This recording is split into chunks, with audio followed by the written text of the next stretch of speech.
Hello everybody and welcome to the second review of Oxford United's season. It is the first home game of the season. Oxford United were at home to the other U's, the fake U's, Cambridge United. And if ever there's a day to rip up your script and do something new, today is today. As Oxford United did win by 1-0 somehow. We'll get to the goal scorer a bit later on, but at the start of the day, I was thinking that, you know how at the end of the season, when everybody throws around the phrase, all that matters is the result. The only thing that matters is the result. And we say, well, surely that's all that matters all the time. Well, today is one of those days where I really wanted Oxford to go out and put in a statement performance. I really wanted Oxford to go out and play, not only win, but go out and play well. We know they lost 1-0 to Derby last weekend. And although we played well, we came away with nothing other than a pat on the head saying, well done, you really tested us, which didn't really leave me very satisfied. Look, we didn't get that. We didn't get that at all. And I'll move into that when I do the match review. But, wow, Tyler Goodrham produced maybe the moment of the season in only the second game. Oxford lined up 4-3-3 with the same back line, pretty much the same players as well. Brown moved into midfield and it was a start for Murphy as well. So first time to see him in an Oxford shirt, really encouraging and excited to see him play. But it just so means Brown moves into the middle, James Henry dropped to the bench. Cambridge started the season with an impressive 1-0 win at home to MK Dons. They followed that up with a arguably even more impressive 1-0 win in the League Cup against Millwall. So straight away, you can say they look like a very solid side, playing 4-2-3-1. Sam Smith up front caused havoc for us last season in the Joey Beecham game. Scored 2 goals, looked really good. Nibs, who scored the winner against MK Dons, really good goal as well. Is a dangerous player, as is Brophy. But I thought that Cambridge would struggle this season.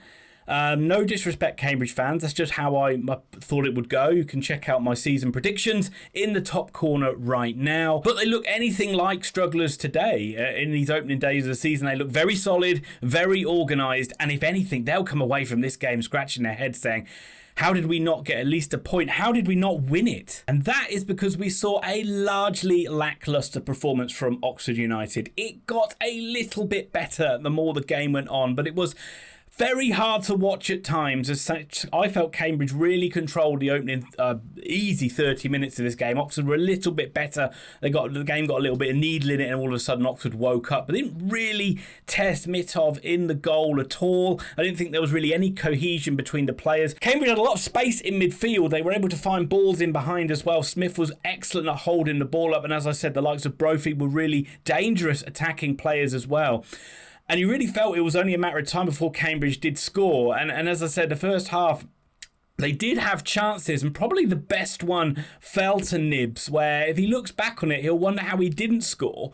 It was one that just really just bobbled across the 6-yard box, and I'm not even really too sure what he tried to do, but he seemed to miss it, or it went under his feet and it went just wide. I don't know whether he tried to be a bit too cute with it. But Oxford were really lucky. I mean, that was the most positive thing you could say at half-time, was the fact that we went in 0-0. Once again, Taylor very isolated. They hardly got the wingers in the game at all. Like, we hardly saw any of Murphy or Bowden. And when we did, there just really wasn't any cohesion between the players at all. I thought Brannigan and McGuane were too standoffish in midfield, allowed Cambridge to have far too much space, and we put the defence under a lot of pressure. But they did stand firm. But Oxford really struggled with their passing, and if Oxford aren't passing, we don't look a very good side. And when you've got the likes of Finlay and Moore just trying to bang balls in behind, bang balls into the channel, I mean, how many times do they have to try that before you realise they're not very good at it? So all in all, very frustrating, and I was quite actually relieved to hear the half-time whistle. I forgot to mention just before that is Oxford probably should have had a penalty at the end of the first half. There was a foul, I believe it was on Brown. It was a good actually knockdown by Taylor.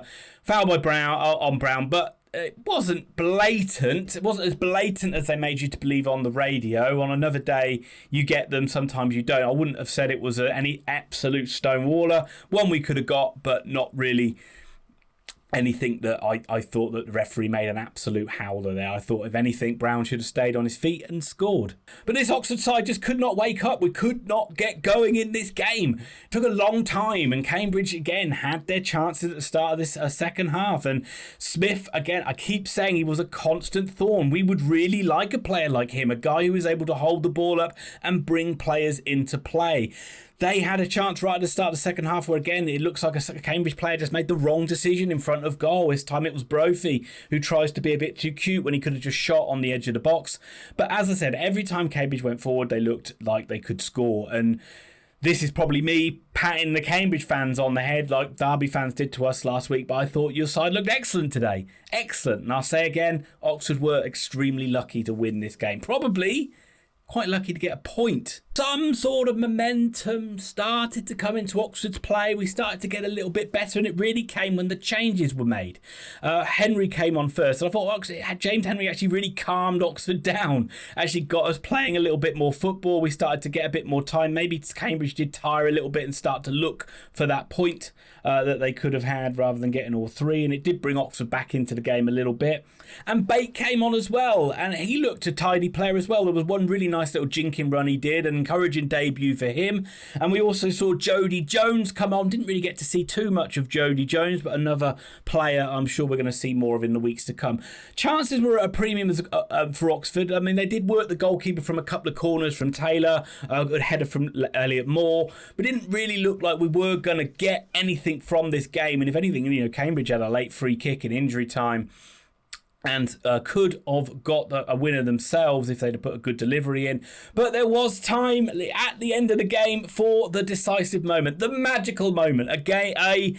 If anybody went to the game and you sat through and you watched a pretty dour performance, it was all worth it from an Oxford United point of view just for this one special moment at the end. Tyler Goodrham making his league debut for Oxford United. It was a brave call for Karl Robinson to bring him on, but he got the ball deep in, almost by the byline, on the left-hand side of the penalty area. He cut inside. Cambridge players just didn't want to foul him, didn't want to tackle him. He managed to wriggle free and produce a wonderful finish past the goalkeeper into the top right-hand corner of the goal. Oxford did not deserve it. We will bloody well take it. It needed something special. Nobody would have put money on Tyler Goodrham getting Oxford's first league goal of the season, but he did. Well done to him. Hopefully this is the start of a fantastic future for you, young man, because you certainly, to do a Vince McMahon wrestling thing, you grabbed that brass ring, brother. Amazing, just one of those things where you just didn't see it come in, a leap off your seat kind of moment. And once again, as I say, Oxford didn't deserve it. But once again, I will say, credit to Karl Robinson for making that change. I was critical of him for not throwing on the likes of Odonka last weekend, and this time he did, and this time he did get the reward for that. And you saw him even join in the celebration of the players who mauled Goodrham, as you can imagine, and got a booking. That was it. Oxford saw it out. We start the season with probably a quite unlucky 1-0 defeat and follow it up with a very lucky 1-0 home win. What will happen next? What is your thoughts on the game? Cambridge fans, once again, unlucky to you guys. Let me know what you think of your side. Let me know how you think your season's going to go this time around. Oxford fans, as always, let me know. Hit like, hit subscribe. I won't be able to do a review of the League Cup game because I'm going to be in Mallorca, baby, on my holidays. But I will be able to do one for the early kickoff against the Gas, who had a commanding win today themselves. So let's hope Matty Taylor sticks it up 'em. Sorry for the crude visual there. Thanks once again. Enjoy your Saturday, and I will see you very soon.